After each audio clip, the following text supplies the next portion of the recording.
This is Roger with Wheel Kinetics in Tucson, Arizona. We're selling this truck. It is a 2002 Ford F250 Super Cab. That's a 4-door extra cab. It's a long bed. It's a 7.3 liter turbo diesel. It's 4-wheel drive. It's an XLT, which is cloth, and it's the off-road suspension package. This truck has 217,631 actual miles. It was a theft recovery purchased directly from an insurance company, and it is on salvage title due to theft, not collision. We have a little 3-minute animated video on salvage thefts. Please watch that. But basically what we have here is the attorneys for the insurance company. I believe in this case it's Farmers. They don't want any more liability for their client, the insurance company, so they throw it under the bus. They give it a salvage title so that when they sell it to us, we sell it to you, and something happens to you in it, it can't come back to them. If they gave it a clear title, a good lawyer may be able to go to Farmers, who has a lot more money than Wheel Kinetics. So they give them a salvage title, that's their divorce papers, and they're good to go. They've already lost a fortune on this car paying the victim of the theft. So anyway, let's see. We bring them here, we do an inspection. Got lots of notes here. My guys hand me this. Great running 7.3. When it got here, it was obvious that it had a leaky radiator, and then someone kept driving it. So it needed new heads. So it got new reman heads, head gasket, and head bolts. It also got a new oil cooler, okay? With that came 2 new batteries. Radiator is new, coolant reservoir is new, fuel filter, all 8 glow plugs, air filter is new, steering stabilizer strut is new, and when they stole it, they broke the ignition and they broke the driver door lock cylinder on the outside driver door handle, so those are replaced. Obviously those get broken when they steal them. I'm going to walk around, I'm going to show you what's happening here cosmetically, and then we're going to go for a drive. I'm also going to show you the Carfax. Here's a little hole right here. It looks like someone had a screw sticking out, so it had some sort of maybe a bug screen on it or something. Cosmetically, you know, the passenger side, it's got a bunch of dings and nicks on the side of the passenger bed. The driver's side's much prettier, but I don't really think that anybody's going to care about that, given the fact that it's a 7.3 with new heads and new head bolts and fluids and all that stuff. And I don't think anyone's buying this to look cool anyway. The tailgate looks like somebody's had it off at one time, probably had a 5th wheel louvered tailgate on it, and people are pretty smart, so they store and paint down, which ends up making them look like hell, even worse. So anyway, if you can see all the nicks and dings in this thing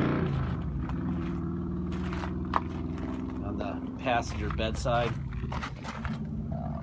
If you're looking for a show truck, this isn't it. If you're looking for a 7.3 that runs great and looks good from about, I don't know, about 200 feet, then this is it. But if you get like right about here, it starts looking a little edgy, kind of like me.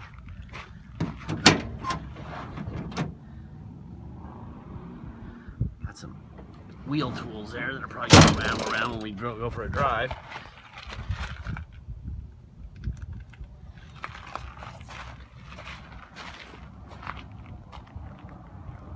Driver's side looks about 90% better than the passenger side, which is generally what happens. Obviously it's easier to see on the driver's side, so people hit less stuff on the driver's side. That being said, I see a little ding right here. My brother will take this and do somewhere between 50 and 80 HD pictures. There'll be a little magnifying glass you can click on that will allow you to zoom in on anything you see. Please use that if you want to see everything.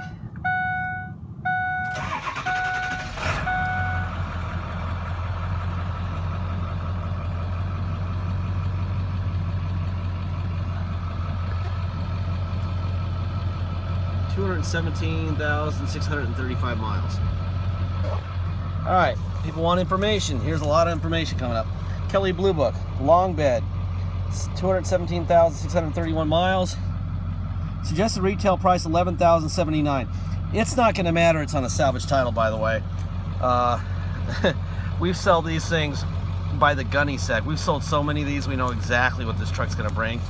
And it would not be surprising to me if it brought a little bit more than that suggested retail price, even on a salvage title.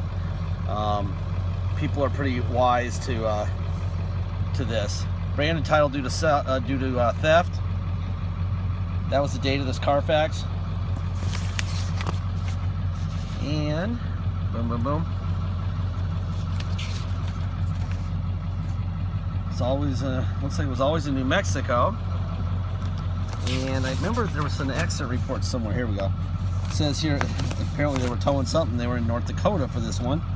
Accident reported front or side, a left front impact with another motor vehicle. Minor damage reported. Airbags did not deploy. Okay. And then it was at emissions at 216, about 1,000 miles ago. It was at emissions.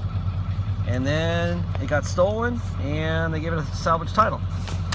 All right. Let's see what else we got here. It was a farmer's truck, farmer's insurance.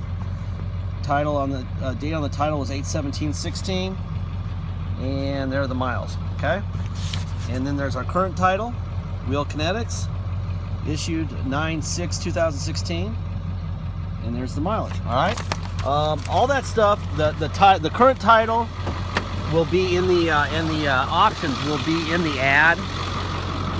Let's check it out. Like I said, new coolant bottle, new coolant, new batteries. Probably be a little bit of blow by because it's a 200,000 mile 7.3, but that's very good. Excellent. On a 1 to 10, that's if a 10 is great, that's about a 9.5. There's your Ford stamp there. Ford stamp there. Should be another one right here. And there's one right here. This is the interesting one. The accident said left front, so driver front. They didn't change this fender. If they change the fenders, you don't get that Ford stamp anymore because they're just too expensive to buy the Ford fenders. So whatever happened to it was so minimal that might have been something that just happened to the bumper. And that is a newer bumper, so they probably just put a new bumper on it when they put that push bar on it.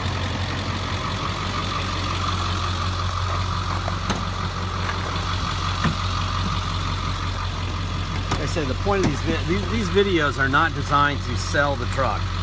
They're designed to ferret out the crybabies and whiners and dreamers and make sure that this thing ends up in a adult's possession. No crybabies, no whiners, nothing. 500 to 1,000 people a day will see our video on this truck, and there's some seat trim right there. And our goal is to make sure that the person who buys it understands what they're buying, knows what they're buying, and has as much information as they can to make good decisions. That way, there's no drama. And that's the beauty of the internet. The one person who walks onto a brick and mortar pretty much has to buy the vehicle because they're probably the only person who will get in the truck all month. So the salesmen and the GMs at those brick and mortars are in panic mode every time someone hops in a car. They got to sell it to them. Well, we don't have to sell it to anybody. They will come find us. So really what we have to do is make sure that nobody gets pissed off after the sale. And the way to do that is to give people as much information as we can. Locks. And then everyone will be happy. Seats in good shape. Tilt wheel. Boom, like that. Then we don't get yelled at. Nobody's disappointed. Everyone knows what they're getting. Blah, blah, blah. Right? Alright, got a seatbelt on here. Alright. I hate these stereos. I never figure out how to work them. God. There we go. This in? I don't. There we go. There we go. Okay, I'm turning it off because I don't want to have it in my ear.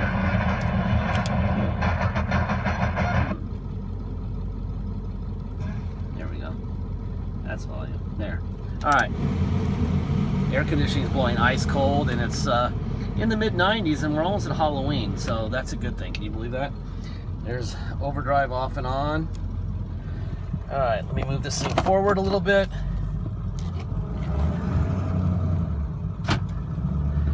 Test the four-wheel drive. I see our parts guys here, so I better move forward here. There we go. Alright, let's see. What do we got here? Blah, blah, blah. neutral, 4 low, there's 4 low. Alright, drive, man, that is granny gear in a big way. And reverse, that's in 4 low. Alright.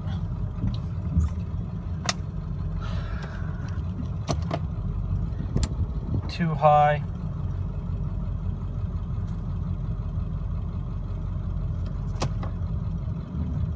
I got this guy driving in front of me. Like, the only place you could drive in the world is right in front of me. Jesus Christ. Probably a Hillary voter. Dumb as a fucking post. Oops, did I swear? Yeah, that's the beauty of these videos. I don't have to be nice. If you don't like it, don't buy it. Alright, now we're in 2-wheel drive. Alright, let's go for a drive.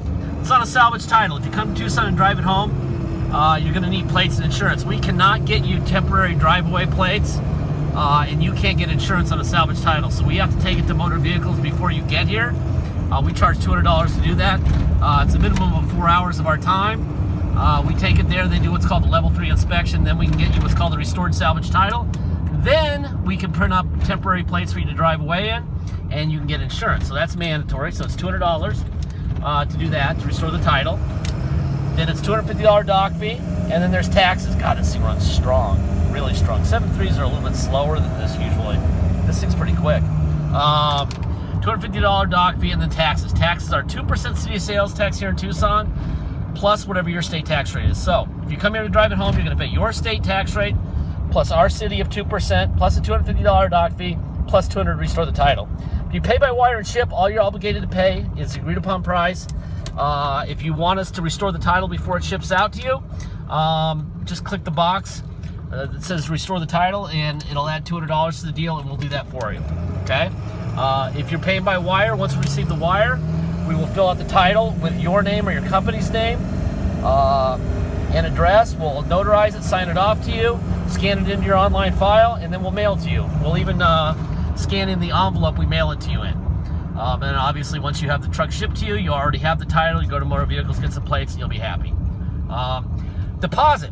Once we have an agreed upon price, please get your deposit. It's $500. And once we get that deposit, we will put your name and a banner over the truck at wheelkinetics.com, and you'll know it's yours. Until then, it is for sale. So please get that done. And it's a 7.3, and it's had the heads done, and this is a nice truck, mechanically great truck. It's not too bad. I probably threw the cosmetics under the bus too much, but I want to make sure I undersell instead of oversell. You know what I mean when I'm talking? I don't want to sell at all, really. I just want to tell you what the hell you're buying. All right? So, you know, it's probably not as bad as I think, and you could probably take this thing to Mako. I know you can take it to Mako for $1,000 and paint it one-stage paint if you wanted to. I wouldn't do that. What else? Warranty speech. It's a 217,000 mile, 15-year-old truck. There is no warranty, okay? If it gets to you the day you get it and something's broken, you're gonna write a check, you're gonna get it fixed. Don't even bother calling us. We don't wanna know about it, we don't wanna talk to you about it, nothing. It's your truck. The way we can keep these prices where they're at is A, because of the titles, C, because we don't have many people at our shop, all right? We keep the price down. We don't have people walking on our property. We don't have to babysit and hold hands and sell cars and all that crap. And we don't have to deal with after the sale stuff. And that's why we don't do that. It's not because we wouldn't want to help. It's just we can't, all right? The prices overall are so much lower because of that, you're going to have to think in your head before you buy it that, hey, I'm saving a bunch of money. If something's broken, some of that money might go towards a repair the day I get it, or 2 months from now, or maybe 7 years from now. And this truck, I would say 7 years is more like it. I would say at some point in the future, it's going to need a power steering pump. It's starting to do that humming Ford thing. It works fine, but it's starting to. Anyway, just realize you're the owner, and that we're not fixing anything, and then we'll be fine, okay?